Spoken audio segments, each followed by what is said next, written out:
Let's spend just a few minutes today talking about one of the best stories in the history of Auburn football.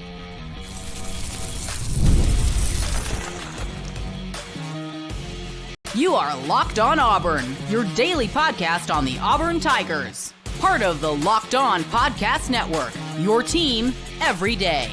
Yes, welcome on into this special bonus edition of Locked On Auburn. I'm your host, Zac Blackerby, and thank you so much for making us your first listen every single day. Allen Plexico joining us today. You've got a new book coming out. All they did was win, shootouts, shockers, and comebacks on the road to Auburn's 2010 national championship. I'm sold. The title alone, I'm ready to go. I'm ready to read this thing. Awesome. Well, I hope everybody else feels that way too. And I appreciate you having me on to talk about it a little bit. Yeah, of course. So I'm just kind of reading, the some of the notes about this that you sent me. And I love that you start the storytelling because you can't tell the 2010 season story without talking about the few years prior, obviously hiring Chizik. Let's start with Gene Chizik, because I think I was a sophomore in high school when they hired him. It's like, I wasn't really in it yet. Right. But I remember like a lot of the Auburn fan base being shocked, bringing up his record at Iowa State. Doing your research for this book, does it change that at all? I think that probably the thing that changed in my own view about all this the most after writing this book is how I felt about Gene Chizik. I mean, I was grateful to him already for 2010, but in fact, John and I kind of debate by the end of the book, was he treated fairly at the end even? So we actually kind of came to have more respect for Gene Chizik. The more that you look into the 2010 season, the 2009 season, and everything around it, I think the more Chizik's role grows and the more respect you get for him. I think so. Yeah. And I mean, I kind of don't think he was treated fairly at the end. I mean, the guy wins a national championship and you're given the boot just a few years later. I imagine the Cam Newton recruitment is also a big part of this story. Yeah, that was something that, obviously for years, Auburn fans have had to defend, argue about. And I think there was an interesting little watershed moment somewhere along the line where for a while we would say, Cam didn't do anything wrong, that Auburn didn't do anything wrong. We would try to defend it. And then there came a moment where we just all said, you should have outbid us. We kind of like quit arguing one way and just went, it is what it is. But, again, in our research, we didn't find anything to indicate that Cam himself did anything wrong. I mean, the story that Auburn was putting out from the very beginning was that it was a Mississippi State thing, exacerbated by Urban Meyer at Florida. It was a Cam's dad thing, maybe. What Cam has said about his dad over the years has been so hard to parse out. It's never been entirely clear. He defends his dad, but he never really says his dad didn't do anything wrong, but it's his dad, so he's not going to throw him under the bus. It's hard to parse that out. But I mean, the thing that really jumped out, I think, to John and me on this is that, there was always that argument, Auburn must be guilty because where there's smoke, there's fire. That was the line we heard over and over and over. And we didn't find any fire at all. And it seemed like all the smoke was being blown our way by other parties that had an interest in it, And we even went and talked to Will Collier, who was working for one of the Auburn services back 15 years ago on the ground covering this. And I mean, he sent a bunch of material that we've quoted him a bunch in the book.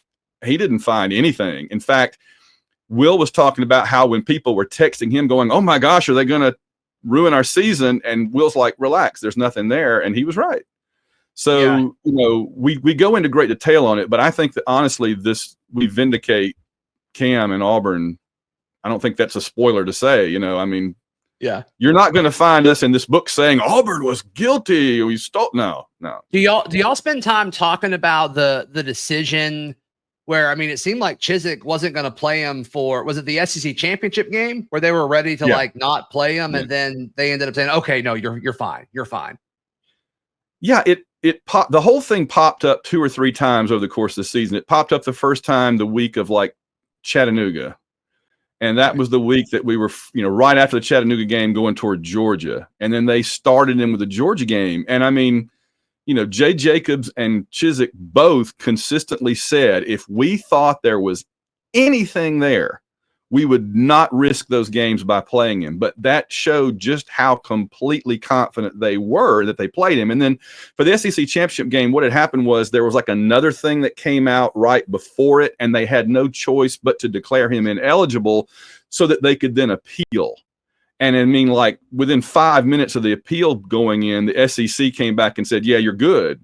Okay. So it was one of those things where it looked, the whole Cam Newton thing was one of those things where if you looked at it with half of an eye, it looked terrible. But if you really paid any attention to it, there wasn't anything to it. But the optics of it for the whole second half of the season were so negative if you weren't understanding it. You know what I mean? Yeah. That people just assumed, people just made tons of assumptions. What's the game from the 2010 season that you think maybe gets swept under the rug? I mean, so many big ones with the Iron Bowl and the Natty and the SEC Championship. What's a game from that year that you think maybe gets forgotten or doesn't get enough light that maybe it should? Yeah, John and I were just debating this on our show last week when we got to this season and the series we're doing. And I think there's probably 2 games that to me really – for different reasons are forgotten to a certain degree, but are huge. One was the Arkansas game, just because that was one of the biggest shootouts in SEC history. It was an absolute offensive not a lot of defense being played until Auburn at the very end kind of stopped them. And I was just saying the other day, I said, imagine that you could tell Bobby Petrino going into that game, Bobby, you're going to go into Jordan-Hare against this Auburn team and you're going to score 43 points. He would have been like, yes, and then say, and you're going to lose, and you're going to lose by over 3 touchdowns. You're going to lose by over 3 touchdowns in the game you score 43 points in. I mean, that's crazy. That was a crazy game. And I think the other game that is forgotten that is absolutely key, and I do want to talk about the Iron Bowl because that's the biggest one. But I think the forgotten one is Clemson. I was going to say Clemson too. That was like game. It was like 2, 3, 4 right there at the very beginning of the season before they really knew what they were doing on offense. And, of course, this Auburn team had the propensity to give up multiple touchdowns in the first quarter. Honestly, Zach, that was one of the things I wanted to answer in this book was why did they do that? And I got a little bit about it, a little bit of stuff from Ted Roof, but but not as much as I want. I wanted some answer. Why were they so bad in the first quarter? But anyway, that game, if you think about it, Clemson was throwing in overtime into the end zone, and if that receiver caught the ball, Clemson won. Game was over. We didn't get the ball back. That was their second, the second possession, and it went off his fingertips. If he had caught that ball, everything probably would have been out the door right then. They wouldn't have gone undefeated, and they probably wouldn't have gone to the national championship game. Right, fingertips. And John's family has the flag that flew on Jordan-Hare Stadium on that game. No way. We even put a little bit in the book. I'm like, John, I've been to your house and seen the flag that's on the side of your parents' house, and it says Clemson Auburn 2010. I'm like, you got to tell me the story. So John's story of how his parents ended up with that flag is in the book too, which is pretty cool. Oh, that's cool.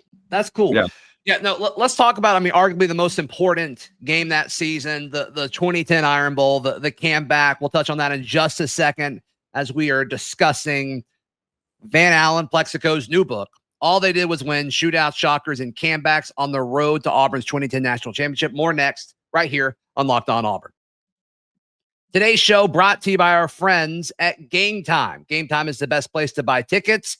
It doesn't matter if it's for a sporting event, for a concert, or a show. It's summertime, so if you're not checking out baseball games, you're probably going to hopefully a bunch of concerts. And Game Time is the best place to get tickets, especially when you get closer and closer to when the event starts. It makes getting concert tickets faster and easier than ever, and prices actually drop up to 60% off with killer last-minute deals. Take the guesswork out of buying concert and show tickets with Game Time. Download the Game Time app, create an account, and use code LOCKEDONCollege for $20 off your first purchase. Terms apply. Again, create an account and redeem with code LOCKEDONCollege for $20 off. Download the Game Time app today. Last minute tickets, lowest prices guaranteed. Van Allen Plexico hanging out with us, previewing. All they did was win shootouts, shockers, and comebacks on the road to Auburn's 2010 national championship. Before we jump into the Iron Bowl, which sounds like that's a big part of the book, and that makes sense. How can people get the book? What's the best way for them to get the book? And give us all of those details. Yeah, thanks. The book is in a special pre-order, pre-release status right now, where true Auburn fans, folks that like your show, folks that like John and my show, can jump in and get signed copies by John and me. So every copy that we're going to be selling over, for the next week, there's like a week left. It ends July 10, Thursday. Can get autographed copies with a personalization, whatever. They go to www.auwishbone.com, www.auwishbone.com. You'll see the cover of the book there. Just click on there. It lets you hook up. The book will be in like bookstores, Amazon and stuff like late this year.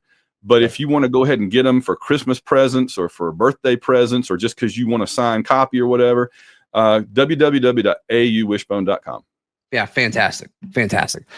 Let's talk about that 2010 Iron Bowl. I mean, one of my favorite games ever. I mean, obviously, if you're an Auburn fan, it's going to be up there, if not at the top. But it sounds like the book starts at the Iron Bowl. Yeah, we structured kind of the whole book around that game, and in fact, the very first thing in the book is Mark Ingram running toward the end zone, about to put Alabama up 28-0 in like the first quarter or the early in the second quarter. It was early. Yep. Oh gosh. And then, the consensus of everybody involved is if they're up 28-0 in the first half, it's over, and so we start there and then kind of say, and then something happened, something unbelievable, something incredible. How did this? And we kind of from there go back and lead up to. And by the way, this is important because the first part really is about Tony Franklin's offense and Tommy Tuberville. You get a chapter on that and how Tuberville exits. And then we have a chapter on how did Jay Jacobs go and decide on Gene Chizik. We talked about it a little bit. And again, I think it's really interesting, Gene Chizik's reaction when Jay Jacobs calls him. And then we kind of go through the 2009 season, hiring the coaches, recruiting some of the players, recruiting Cam. And then we go every game in the 2010 season, game by game, and then we get to the comeback. We get to the Iron Bowl, right? So that's the game. And so, and it's funny. You say one of your favorite games. Again, John and I were talking about this. We didn't find anything enjoyable about that game. That game, I have famously said, one of my more famous quotes on the internet is, "It is not fun to watch the Iron Bowl. It's like being handcuffed to a bomb for 3 hours." Yeah. And that was like being handcuffed to a bomb that was eating your arm for 3 hours. I always say I was on my phone Googling most painless ways to kill yourself during that game because it was awful, And the only emotion I experienced, it wasn't like the kick six where you're just jubilant at the end. When that when the comeback was over, I was just like, oh, it was just relief. But actually going back and studying it, and I tell you right now, I studied that game like it was the Zapruder film of JFK's assassination. I just rewound. The Ingram fumble alone, I must have watched 50 times, noting what every player was doing. Why did he slow down? Why did the ball go that way? We just go through the whole thing. So so I think you get 7 chapters just on that one game. We go in depth on that game. I remember watching that game with my dad, and we score at the end of the first half to get on the board. Yeah. And it's like that score, like it was enough. It was like, okay. I remember we both looked at each other like, oh, we're going to win this game. We're going to win this game. And that's kind of who that team was, right? And that's who Cam was at the college level. And, I don't think at that time, like in real time, you knew the significance of that Mark Ingram fumble. I mean, obviously it's crucial, but yes. I just remember at halftime, like not being that concerned because I believed in Cam Newton and that team so much. Well, yeah, that was their MO the entire season. We were just talking today about how on our last show about how the only big game that season where they didn't get behind early was LSU. That was the only one. I mean, even until the SEC championship game, even the first South Carolina game, they were down like 21-7. Against Georgia, they were down like 21-7. So we were used to them coming back. But to come back at home against Arkansas or Clemson is different than being down what would have been 28-0 in Bryant-Denny. Sure. So that really was the monumental accomplishment of that team. And we even mentioned, and Nick Fairley at halftime of that game was smiling. And we're like, why was Nick Fairley smiling? We even talk about that because he kind of knew, right? So, but it was still such an amazing accomplishment. I think probably their biggest accomplishment of the year was what they did in the second half with Alabama. Yeah, hard to argue against that. The national championship game, it didn't really go how a lot of people predicted it to go. I mean, it was those two elite offenses, right? The number 1 and number 2 offenses in the country. And it ended up being a pretty physical game defensively. Seemed like Cam had some like rib injury, if I remember correctly. But what's give us a bit of a tease on how you tell that part of the story. Yeah, we don't go into as much detail because that game didn't have quite the huge turns of events that the Iron Bowl did. The Iron Bowl, again, there's 3 or 4 other plays in the Iron Bowl that you and I haven't talked about that we go into depth on too, like the sack of the quarterback of Alabama's quarterback that kept them from scoring again when he fumbled and Nick Fairley went around him on the ground to get the ball. Right, so a lot of things like that. Yeah, the thing about the BCS game with Oregon is that the teams had a month to get ready, and defenses are always going to benefit from that. And so that's the game where we didn't get behind early, thank goodness, because we weren't going to score a lot. But we didn't let them score, but they didn't let us score much either. And so Cam was definitely hurt because one of the things that was talked about yesterday by Paul Feinbaum was that Cam was supposed to take a knee on the last play, and instead he tried to score, and he didn't. And I'm like, if that had been Cam in the first half of the season, he'd have dragged 4 Oregon players into the end zone with him, and he definitely would have scored. So there's no doubt he was hurt and not 100%. And that's why Mike Dyer ended up being the MVP and not Cam. So we just kind of talk about how the game played out, why Oregon approached it the way they did. They ran the option. They didn't come out with their spread passing game. They were trying to run the option on us because I don't think they thought they could.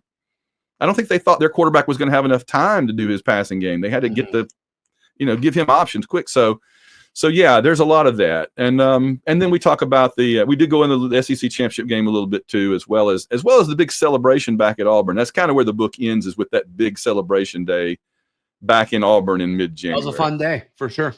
For sure. One more time, how could people get the book? What's the best way for people to get the book? Well, again, 6 months from now or something, you can go to Amazon or whatever. But right now, if you want to get it super early and get it signed by John and me, and we also have a deal in there where if you buy it, if you want, you can also get our book about the '89 Iron Bowl. You can get our book about Auburn basketball and Charles Barkley to Bruce. They're all available. Go to www.auwishbone.com. Yep. Support these guys. These guys are great guys, and they do a ton of really, really great work. So be sure to give them some love. Hey, please like the video. Please subscribe, and we'll see you next time. This has been Locked On Auburn.